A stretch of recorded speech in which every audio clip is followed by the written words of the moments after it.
In the year 1204, the fall of Constantinople brought the migration of Byzantine artists to Italy.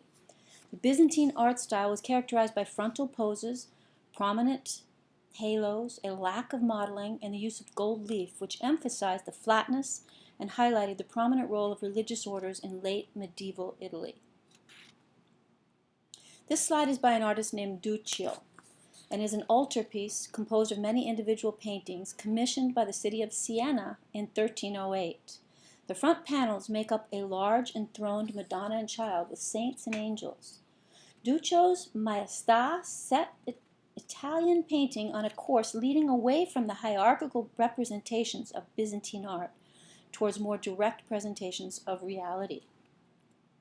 In the 14th century, Italy consisted of independent city-states: Florence, Venice, Siena, Lucca, Naples, Milan, all prosperous through trade, textiles, and banking. This painting, The Lamentation by Giotto, was painted in 1305. Giotto was regarded as a precursor to the Renaissance period because he recognized that the visual world must be observed before it can be analyzed and understood. We see the beginnings of the new humanistic art, which portrays the feelings and physical nature of human beings. The Renaissance, or rebirth, in Europe in the 14 and 1500s brought on many new innovations, including the philosophy of humanism, which was a legacy of the Greeks and Romans. It is a code of civil conduct and a theory of education, which teaches service to the state with no material reward, a model for living not from religious dogma, but from reason. It was influenced by the invention of the printing press and an interest in a wide variety of subjects, including geology, aerodynamics, military science, and botany. This is a fresco by Masaccio, painted in 1421, called Tribute Money. A fresco is a special technique where the pigment or color is added to wet plaster and applied directly to the wall, so it becomes part of the structure of the building. The narrative of this work shows Christ instructing the apostles to pay taxes to a tax collector, illustrating the humanist ideal of being a good citizen. On the left, we see St. Peter extracting a coin from the fish's mouth. In his work, Masaccio introduces several important new innovations. The arrangement of figures are grouped in a circular structure around Christ, within a spacious landscape with atmospheric perspective. Secondly, the buildings are painted in one-point perspective. This is a detail of a fresco by the same artist of Adam and Eve being cast out of the Garden of Eden. Masaccio created a greater psychological and physical credibility by using a specific light source coming from without the picture plane, and by having his figures reveal body structure and a contained energy. This bronze sculpture by Donatello is the first nude, freestanding sculpture of the Renaissance. The theme of David and Goliath from the Old Testament was a favorite in both the Renaissance and Baroque periods, the story of the young hero defeating a giant tyrant. Donatello's David celebrates the sensuality of the boy by clothing him only in a hat and boots. Donatello was able to transpose into marble or bronze a wide range of feelings in all their complexity. This sculpture is carved of wood and is a portrait of Mary Magdalene, consumed by fasting and abstinence, and embodies a mystical expression of faith and penitence, a moving vision of the body's decay and downfall. At the end of his life, the contorted forms and convulsed expressiveness of his figures seem to look back to a medieval devoutness foreign to the spirit of the Renaissance. Donatello was the first sculptor to understand the suggestive power of the unfinished, a means of conveying with a few sharp strokes an idea that would have been weakened by aiming at a finish. He felt the works which are inspired by the poetic frenzy are the only true ones, superior to those which are born through labor. His work is known for the intensity of expression and dynamic form, and freed themselves from the simple function of representation. This painting by Fra Angelico, also of Florence, is the Annunciation.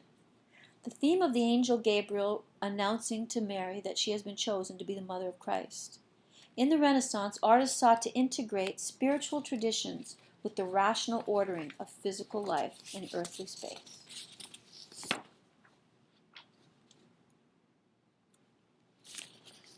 This is The Birth of Venus by Botticelli. This painting shows us that all Renaissance art was not based on Christian themes, but also Greek and Roman mythology. Completed in 1480, it depicts the Roman goddess of love just after she was born from the sea. Venus is greeted by a young woman who represents spring. Botticelli's Venus combines the classical Greek idealized human figure with a Renaissance concern for thought and feeling. Botticelli's work marks a huge break in the alliance between art and science. For Botticelli, a picture was pure abstraction. Space is more a symbol of reality than its literal representation.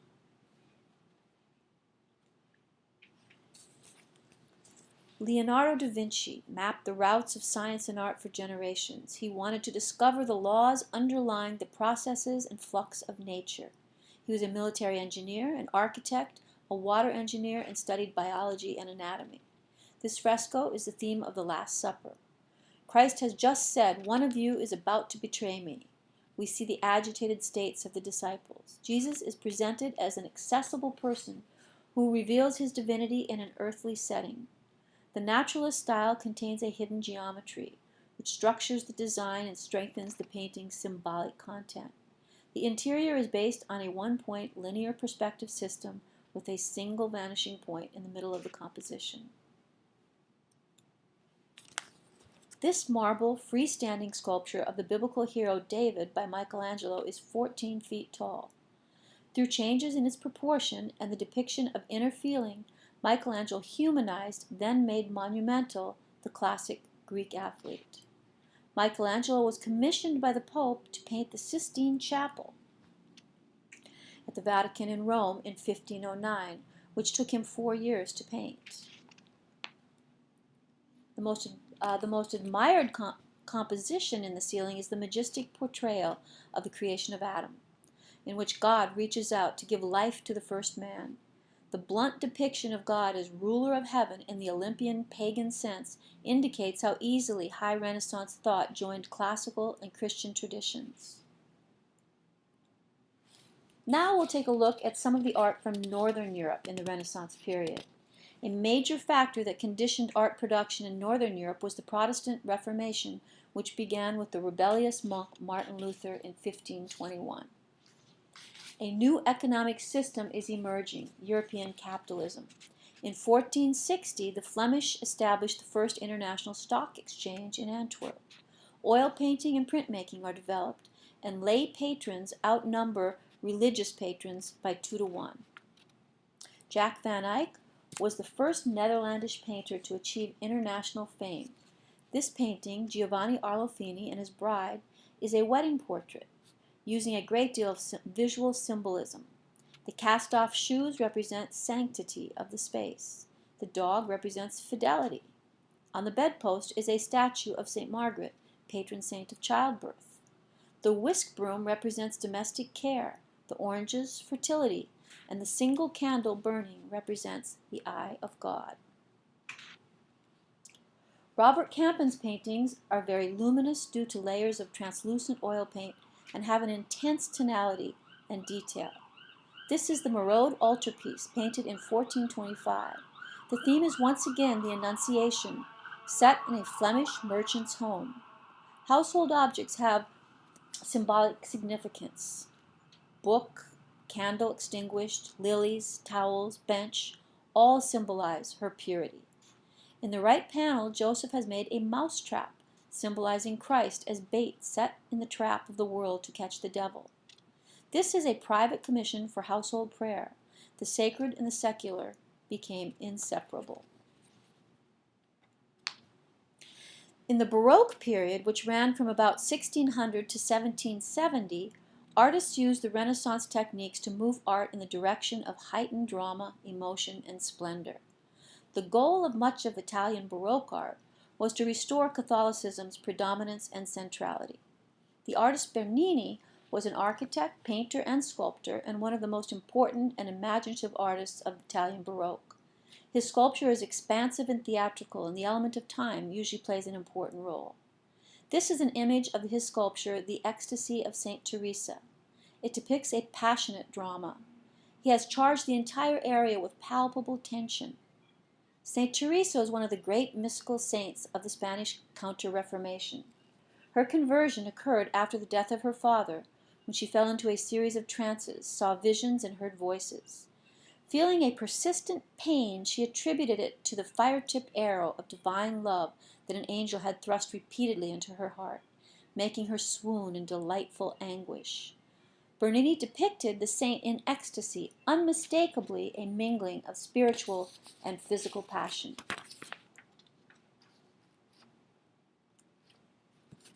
In the painting Conversion of St. Paul, the Baroque painter Caravaggio used light to imply a blinding flash symbolizing the sudden and soul-shattering conversion of the saint.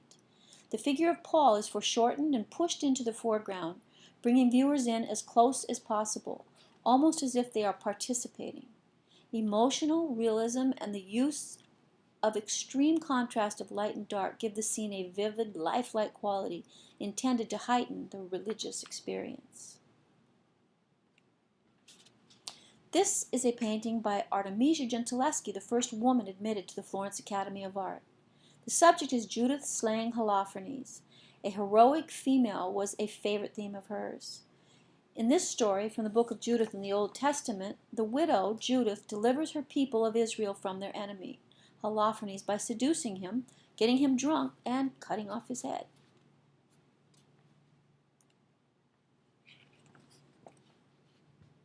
As a result of recently won independence and booming international trade, Holland became a new type of society in the 17th century, predominantly middle class, wealthy, and Protestant, who invested in contemporary art.